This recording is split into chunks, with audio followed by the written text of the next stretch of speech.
تريزيجيه اللي كان غايب في الوقت اللي فات من وسط ملعب النادي الاهلي، لعيب عنده الحتتين الدفاعيه والهجوميه، مهمه جدا الديفندر العصر دلوقتي يبقى في الحته دي. لعب حلو قوي البينيه، سيد معوض ممكن الخطوره لو بص، انما ضربه جزاء للنادي الاهلي. اللعبه تاني ويعمل العرضيه، انما مانو والله هو اللي كان موجود وتيجي في ايده. محمد فاروق ما يترددش اطلاقا عشان عبد الله السعيد، عبد الله السعيد وعبد المنصف، عبد الله وعبد المنصف مش ممكن، عبد المنصف لسه جول جول جول واحد للنادي الاهلي. لمست محمد عبد المنصف وطلعها في منتهى الجمال، انما عبد الله السعيد يكمل. لو ما لمستش حد ما كانش يقدر ان هو يكملها، انما محمد عبد المنصف يتعملق ويتالق اول مره ويكملها عبد الله السعيد داخل شباك انبي. واحد دون مقابل للنادي الاهلي في الدقيقه 19 من احداث الشوط الثاني. يبقى الضغط اللي عمله لعيبه النادي الاهلي ادى الاخطاء زي ما شفنا كده، وقلنا ان كتر الضغط هو اللي بيعمل مشكله للمدافعين ويبدا تركيزهم يقل.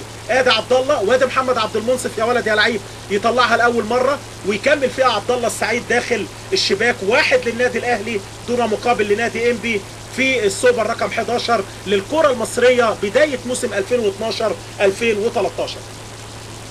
بتتعادل لعبه للمره الثانيه والثالثه، لعب عليها كده بعينه محمد عبد المنصف والاثنين اشتغلوا بذكاء على بعض، انما يتألق اول مره محمد عبد المنصف ويكمل باصرار عليها عبد الله السعيد عشان يسجل مع النادي الاهلي في كل البطولات اللي شارك فيها. ضربه حره من مكان كويس لنادي انبي مع الدقايق الاخيره من اللقاء، وقت مهم جدا للنادي الاهلي ان هو يحافظ على التقدم، او نادي انبي ان يرجع للقاء مره ثانيه رغم ان هو بيلعب 10 لعيبه تقريبا من بعد منتصف الشوط الثاني. محمد فاروق بيتكلم مع شريف عبد الفضيل واحمد عبد الظاهر، المشاكسات جوه 18 النادي الاهلي وفاول من مكان كويس قوي، هنشوف هيعملوها ازاي. الضربه الحره على امرار خطيره مش ممكن، محمد شعبان بذكاء، شعبان جول جول جول. الاخطاء اللي بنتكلم عليها ولسه بنقول انبي هيبقى له راي تاني ولا ايه في 13 14 دقيقه في الوقت اللي جاي.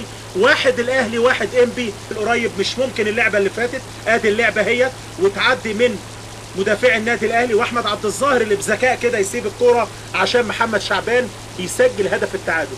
مش ممكن.